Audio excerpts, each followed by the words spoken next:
Doutor Álvaro Furtado com a gente aqui no Band News Station, traduzindo sempre o que está acontecendo nesse momento de pandemia. Doutor Álvaro, eu queria começar hoje nossa conversa perguntando sobre a decisão da Anvisa em relação à vacina da Rússia, Sputnik V, não liberando a vacina no Brasil. Está gerando protestos de governadores, até da própria empresa.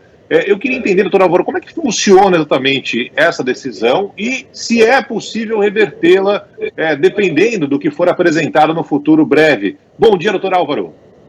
Bom dia, Barão. Bom dia, Carla. Bom dia, ouvintes. Cria um nó na cabeça das pessoas para entender essa questão de liberação de vacina, de aprovação emergencial, de agência regulatória.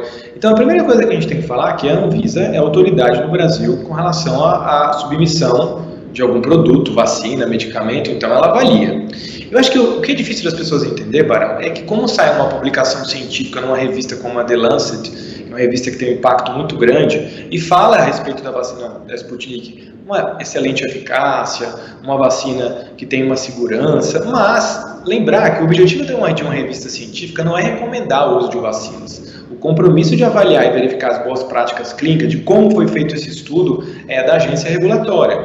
Então eu preciso, quando vem essa avaliação para a Anvisa, que venham todos os dados relacionados à vacina. Como ele construiu o indicador, o prontuário de paciente, realmente, eu posso falar, olha, tantas pessoas não tiveram a doença, mas eu tenho que mostrar todos os dados relacionados ali, que veio um compilado de dados, mostrar realmente os dados de segurança. E o que aconteceu foi que, quando a Anvisa pegou esses documentos da Sputnik, ela não reconheceu vários pontos que são cruciais para que se aprove uma vacina em caráter emergencial. Não é algo definitivo, então vai ser pedido, provavelmente a União Química vai submeter novamente, desde que tenham todas as designações relacionadas à vacina, porque é um momento muito importante para uma agência regulatória. E lembrar, Barão, que a Sputnik não foi aprovada em outras agências regulatórias no mundo. Lembrar que cada agência tem uma regra e tem um rigor, né? FDA, Anvisa, Agência Europeia. Então, assim, pressupõe que o rigor seja máximo, já que eu estou colocando uma medicação, uma vacina em uso em larga escala. Doutor Álvaro, uma das justificativas para essa decisão da Anvisa é de que não havia a garantia de que o adenovírus não se replicaria no corpo humano. Você pode explicar para a gente melhor do que se trata? Vamos entender isso, Carla, porque uma das tecnologias de vacina, vamos fazer uma analogia com a Coronavac do Butantan, é uma vacina de vírus morto. Então, o que acontece? Se eu colocar um fragmento de vírus inativado ali, não vai ter problema desse vírus se replicar e poder causar doença. O que se alegou dentre toda a lista de problemas relacionados à documentação aí da Sputnik é que mostrar que esse vetor, porque o adenovírus é um vírus que ali dentro dele tem um material genético que codifica aquela resposta que a gente já comentou, imune contra o coronavírus. Só que esse adenovírus ele tem que não se replicar, ele tem que ser apenas uma capinha, um vetor que vai colocar ali um fragmento do material genético.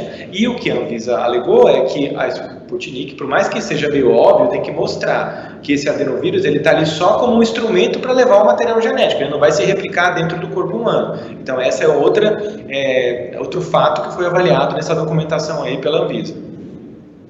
Agora, doutor, muita gente se pergunta, né? A vacina está sendo dada na Rússia, né? O Vladimir Putin tomou, aparentemente deu para a filha dele também a dose.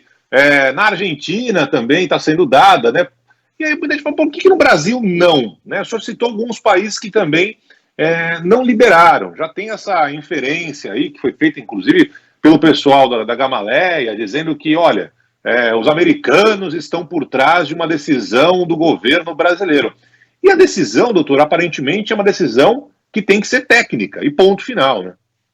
Exatamente, Barão. O rigor das agências regulatórias e da farmacovigilância, que é quando você avalia um produto em todas as suas nuances, é muito diferente entre os países. Então, eu posso ter uma agência regulatória que tem um checklist menos extenso com relação a avaliar a performance da vacina, como foi feito o estudo. A questão é que a Anvisa é uma agência muito séria, as pessoas obviamente vão achar que é politização, que a gente... Foi o que você falou no começo, antes de eu entrar. Como é importante a gente ter tecnologias de vacina no Brasil e no mundo, só que precisamos ter tecnologias seguras, eficazes, e não dá para a gente pensar em utilizar uma vacina, sendo que não tem todas as boas práticas do estudo documentadas. Isso é uma regra básica, mas cada local do mundo tem uma forma, uma agência regulatória que libera ou não. Não que a Anvisa esteja sendo rigorosa, a Anvisa até apressou a liberação de vacinas, a A Anvisa foi muito transparente até quando teve a Coronavac, a vacina da AstraZeneca, convocou uma reunião que foi transmitida ao vivo até para todo mundo, explicando os motivos que ela aprovava emergencialmente essas duas tecnologias,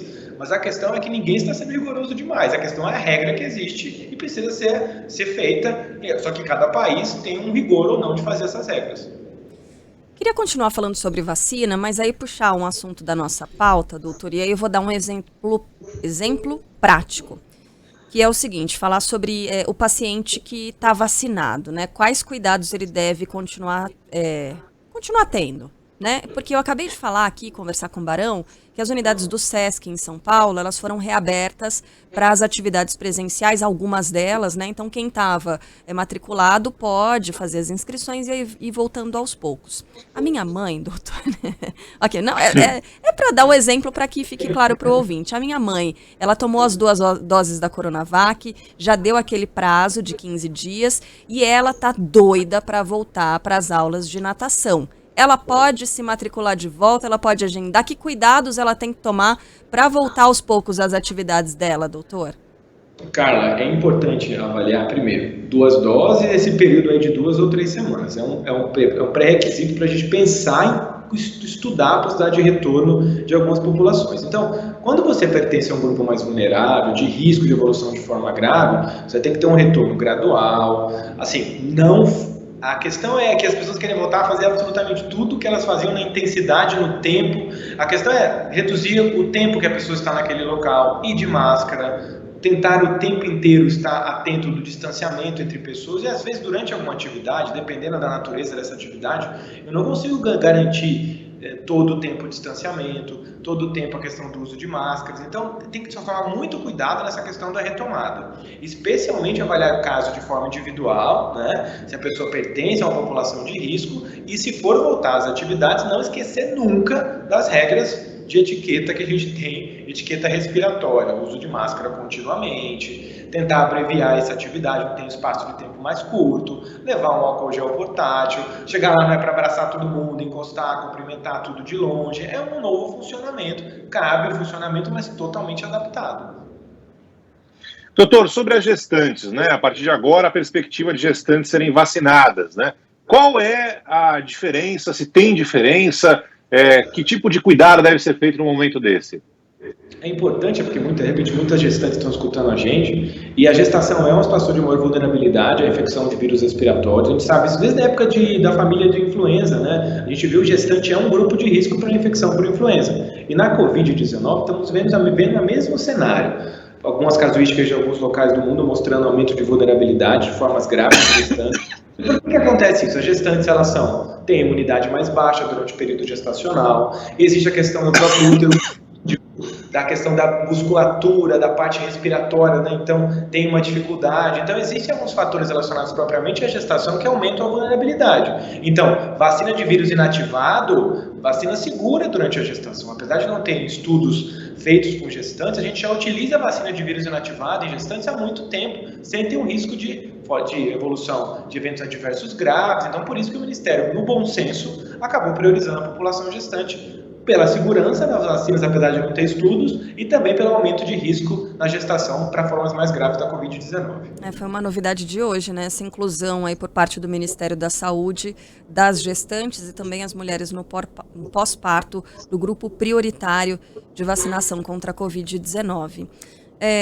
Redução no número de internações, doutor. A gente está observando isso em São Paulo. Foram 3 reduções simultâneas, né, pela primeira vez em muito tempo, que é redução de internações, redução de casos e redução de mortes também. O que isso quer dizer? Olha, é um bom sinal. Realmente, a gente viu nitidamente isso nos hospitais na última semana. O fluxo de pacientes diminuiu, nos pronto-socorros, nas unidades de internação. Ainda o reflexo nas UTIs é um pouco mais lento, porque o tempo de permanência desses pacientes em UTI é mais elevado, mas eu acho que isso serve de alerta. A gente, nas próximas semanas ainda, temos que olhar com cuidado essa questão da prevenção, porque a cobertura vacinal ainda não é significativa. Nós vamos entrar em meses outono e inverno, onde a gente sabe que classicamente os vírus respiratórios circulam mais. Então, é só um bom sinal, mas estamos longe de vencer uma guerra com relação à Covid-19. Então, você que está achando que está tudo melhor, eu posso sair, posso fazer tudo o que eu fazia anteriormente, vamos com calma, vamos entender que se a gente não colaborar, a gente pode ter um incremento de casos nas próximas semanas, então a flexibilização tem que ser com responsabilidade. Vá de máscara, de novo, tente priorizar suas atividades, evite receber pessoas ainda na sua casa, especialmente pessoas que você não conhece, fazer reunião com muitas pessoas em lugar fechado. Ainda é momento da gente respaldar, o sucesso disso, Carla, dessa diminuição foi a restrição da circulação. Então, se a gente abrir rapidamente, a gente tira a peça principal de sucesso dessa queda de casos, que é a diminuição da mobilidade de uma forma com risco pelas pessoas. Tem que agradecer, né? Você, ouvinte da Band News FM, que fez um esforço, fez a sua parte. Ó, isso é resultado do que você faz também. Obrigada. Isso aí. Doutor Álvaro, muito obrigado pela participação também aqui com a gente. A gente volta a conversar no final de semana. Grande abraço, doutor. Tchau, Barão. Tchau, Carla. Bom dia a todos.